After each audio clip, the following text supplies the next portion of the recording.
Hello guys, Assalamu alaikum. I am Russell Ahmed Raz and this is my new blog video.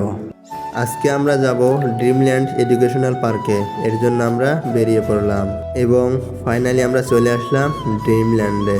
এখন হাঁটতে হাঁটতে ভিতরের দিকে যাই, দেখি কি অবস্থা। পার্কের ভিতরটা আসলেই খুব সুন্দরভাবে সাজানো হয়েছে, না আসলে হয়তো বুঝতে পারবেন না।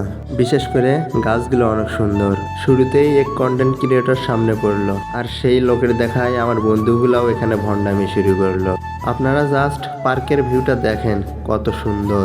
আজ আমরা 3 জন বন্ধু মিলে এই পার্কে আছি, যদিও সিঙ্গেলদের জন্য পার্কটা নয়, কেননা এখানে প্রত্যেকবারই এসে দেখি আশেপাশে চিপাই চুপাই শুধু কাপলদের আড্ডা, যেগুলো দেখলে আমাদের অনেক খারাপ লাগে ভাই। এক কথায় চলে আমাদের, কাপল আসুক ঘুরুক সমস্যা নাই, কিন্তু যেগুলো আসে সেগুলো একটাও হালাল কাপল নয়, সবগুলো অহালাল বেহালাল কাপল। কি করব, আমরা দেখার জন্য শুধু একাই একাই আসি, না আমাদের কেউ নিয়ে আসে না আমরা কাউকে নিয়ে আসতে পারি। তবে পার্কে যখনই আসি তখনই ডিপলি একটা চিন্তা করি, আসলে গাঁজাখোরদের কপালে এত সুন্দরী মেয়ে জোটে কেমনে। কাপড়রা যখন পার্কে আসে তখন এই দোলনায় বসে ধুলু খায়, আর সেখানে আমরা বন্ধুরা মিলে ধুলু খাই। আসলেই যদি আমাদের কেউ থাকতো তাহলে আমার পাশে বন্ধু বসতো না, বন্ধুর পাশে আমি বসতাম না। হটিভার অনেক কষ্টই শেয়ার করলাম, কিন্তু এদিকে বন্ধু শেয়ার।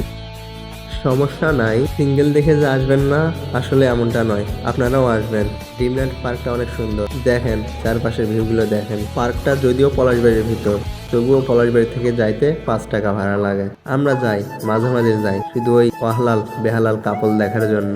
ও আফা, আপনার যদি বয়ফ্রেন্ড থাকে তাকেও নিয়ে আসবেন। হাহা। তো অবশেষে বিদায় নিচ্ছি, দেখা হবে অন্য কোথাও নতুন এক ব্লগ ভিডিওতে। আল্লাহ হাফেজ।